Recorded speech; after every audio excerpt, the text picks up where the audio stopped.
In the vast, unforgiving wilderness, a scene of desperation unfolded. The Israelites, having just escaped the bondage of Egypt, found themselves in an impossible situation. Before them lay the deep churning waters of the Red Sea, an impassable barrier. Behind them, the thunder of hooves and the glint of chariots announced the arrival of Pharaoh's army, a force bent on revenge and recapture. Trapped between the sea and their former masters, a wave of terror washed over the people.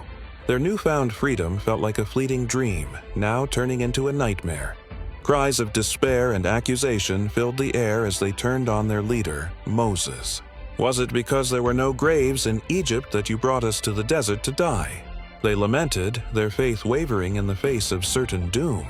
Moses, standing firm amidst the rising panic, turned his face toward the heavens, his own heart heavy but his faith unshaken. He raised his voice above the clamor, not with anger, but with a divine calm that momentarily silenced the crowd. "Do not be afraid," he declared, his words carrying the weight of conviction. "Stand firm, and you will see the deliverance the Lord will bring you today.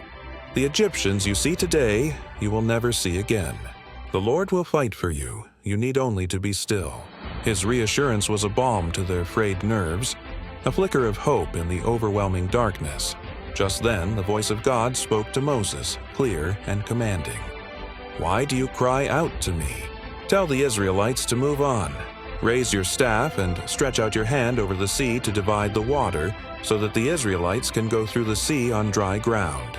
As Moses obeyed, lifting his wooden staff and stretching his hand toward the tumultuous sea, a miracle began to unfold.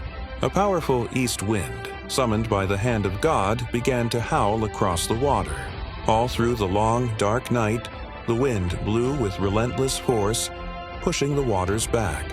Slowly, astonishingly, the seabed was exposed, creating a wide, dry path through the very heart of the sea. The Israelites watched in stunned silence as the water piled up on either side, forming colossal, liquid walls that reached towards the sky. With dawn approaching, Moses led his people forward. They walked onto the dry ground, a nation on the move, flanked by towering walls of water, a sight no human eye had ever witnessed before. The impossible had become their pathway to salvation, a corridor of deliverance carved through the deep. As the last of the Israelites reached the far shore, the Egyptian army, blinded by their pursuit, charged recklessly into the seabed passage. Chariots, horses, and soldiers flooded the dry path, confident in their impending victory. But their arrogance was their undoing. From the pillar of fire and cloud, God looked down upon the Egyptian army and threw them into a state of confusion. He jammed the wheels of their chariots, making them difficult to drive. Seeing the tide turning against them, the Egyptians cried out, "Let's get away from the Israelites. The Lord is fighting for them against Egypt." At that moment, God commanded Moses once more, "Stretch out your hand over the sea so that the waters may flow back over the Egyptians and their chariots and horsemen." Moses obeyed, and as the sun rose, the sea returned to its full depth. The walls of water collapsed, and the raging sea engulfed the entire Egyptian army. Not one of them survived.